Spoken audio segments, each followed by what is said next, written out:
ব্রাহ্মণবাড়িয়ার নবীনগরের বিটঘর ইউনিয়নে বিএনপি এবং অঙ্গ সংগঠনের উদ্যোগে এক আলোচনা সভা ও দোয়া মাহফিল অনুষ্ঠিত হয়েছে। অনুষ্ঠানে বিএনপির মনোনীত ধানের শীষের এমপি প্রার্থী অ্যাডভোকেট মোহাম্মদ আব্দুল মান্নান ভোটের তাৎপর্য তুলে ধরে বক্তব্য দেন।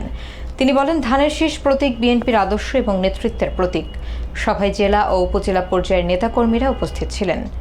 শেখ মিহাতের প্রতিবেদনে দেখুন বিস্তারিত।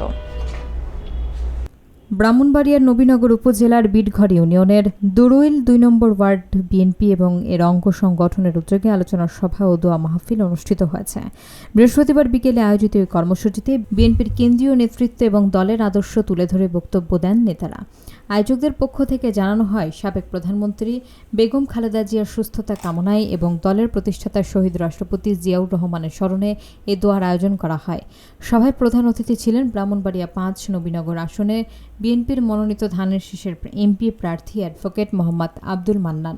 তিনি তার বক্তব্যে বলেন, ধানের শীষে ভোট দেওয়া মানে বিএনপির ভারপ্রাপ্ত চেয়ারম্যান তারেক রহমান, সাবেক প্রধানমন্ত্রী বেগম খালেদা জিয়া ও শহীদ রাষ্ট্রপতি জিয়াউর রহমানের রাজনৈতিক আদর্শ ও আস্থা রাখা।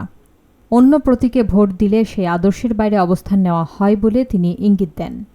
অনুষ্ঠানে বিশেষ অতিথি হিসেবে জেলা বিএনপি এবং উপজেলা বিএনপির নেতারা বক্তব্য রাখেন। তারা জানান, দলীয় ঐক্য সুদৃঢ় করে তৃণমূলকে সক্রিয় করাই এই আয়োজনের মূল উদ্দেশ্য। সভা শেষে দেশ ও জাতির কল্যাণ কামনায় দোয়া এবং মোনাজাত করা হয়। আমি বলতে চাই যে আমাকে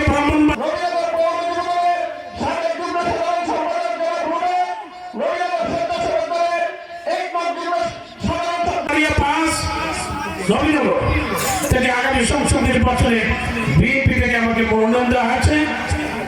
আমার প্রতীক হচ্ছে ধানের শীষ। আমার এক মুরব্বী বলে গেছেন 3টা প্রতীক ছিল, একটা তো গেছে অনেক আগে, একটা ভুলে গেছে না, বলছে না? তাহলে একটা প্রতীক এখন আছে, সেটা কি? তাহলে আপনারা ভোট দিবেন কিসে? ধানের শীষে যদি আপনারা ভোট দেন, ধানের শীষ বিজয় লাভ করলে তারেক জিয়া প্রধানমন্ত্রী হবে নাকি? আর যদি ধানের শীষে ভোট না দেন, অন্য কারো ভোট দেন, তো কে হইবে প্রধানমন্ত্রী? কার কাছে ভোটটা?